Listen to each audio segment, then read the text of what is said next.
What's up YouTube, this is DWS Darius and this is going to be another episode of Amazing Fish, and this week's amazing fish, the Dojo Loach.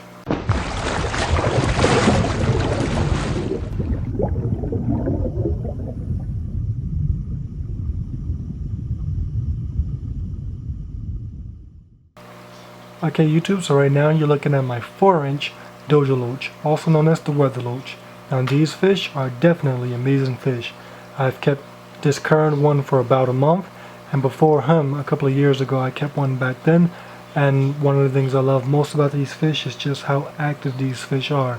These fish are always on the move. If you saw my last amazing fish video, the Cory catfish, these fish will put them to shame with how active these Dojo Loaches are. So if you're looking for a fish that brings a lot of activity to the tank, that's always on the move, the Dojo Loach is definitely a great choice. And one of the things I love about the Dojo Loach is that this is a very peaceful fish. I've kept it with all different types of fish, from small tetras to tiger barbs to just all different types of fish. These fish get along greatly. Well, you do want to watch out for predatory fish like large American cichlids and African cichlids and things like that, because these fish do look like a worm, so that could definitely make them a threat. But when it comes to keeping them with community fish, these are a great choice, and they definitely bring tons of activity to the tank. Okay, another awesome thing about the Dojo Loach is just the way it's shaped. Now this is definitely not your average fish. As I said before, it's shaped more like a worm, and I gotta admit, before when mine jumped out, I was afraid to pick it up because it's so strangely shaped. It's a very weird fish, but I like that because it brings a lot of character to the tank. It brings a lot of uniqueness. When people come to see your aquariums, they definitely are shocked to see a fish like this because it's just so strange and so different. So that's another reason why I love the Dojo Loach. Okay, and one final thing that I love about these Dojo Loaches is just that they use the entirety of the tank. Now mine swim from top to bottom, left to right. Every corner of the tank this fish has been there, and I'm pretty sure he will return. And that's what I love about these fish. If you keep things on the top of the aquarium, like floating plants, it will sit in the floating plants. If you keep caves and rocks, it will use every cave, every rock. If you have those artificial designs, I'm pretty sure it would use those type of things, like those artificial Roman structures that you could buy for your fish tank. I'm pretty sure they would use every single one of those. And that's what I love about these fish. They used every part of the tank, every prop that you add to the tank, I'm sure that these fish will use. So that's why I love the Dojo Loach. So when it comes to caring for the Dojo Loach, it's pretty simple. You want to keep it, this fish is a tropical fish, but it prefers a little bit cooler water than your average tropical fish, ranging from about 72 to 76 degrees. Now I keep mine at the top at 76 degrees just so that it could work well with some of my other tropical fish, but this fish prefers cooler waters, so keep that in mind.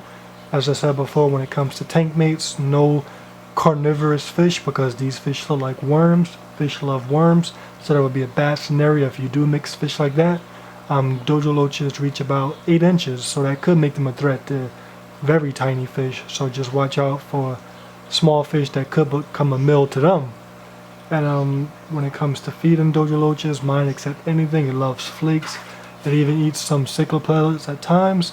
And one of the things that these loaches and all loaches are known for is just their love for snails. So if you have snail problems, or if you just want to give your Dojo Loach a treat, they definitely will eat snails.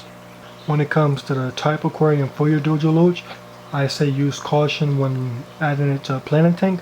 Now I kept mine in my main 55-gallon planting tank before, and I had to remove him. He looked good in the tank, but he was just stirring up the dirt too much. He was digging for worms, and that was destroying my water. That's when if you saw my video cleaning the dirty fish tank, he was part of the cause for that dirt. So yeah, I had to remove him out of that tank. So you want to make sure, try to prevent, you don't want to keep them in a dirty tank, because these fish do dig when they look for worms, and that could be problems. So if I had to recommend any type of tank, it would be maybe just a plain tank, empty with few plants that are like Java fern, Java moss, Anubias, that don't really have to be rooted, because this fish will uproot most plants.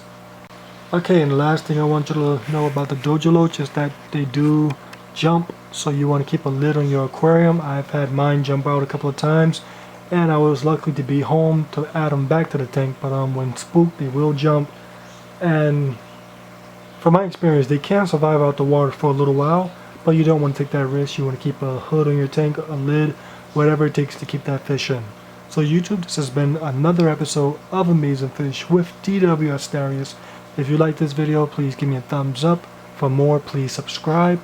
And as always, thank you all.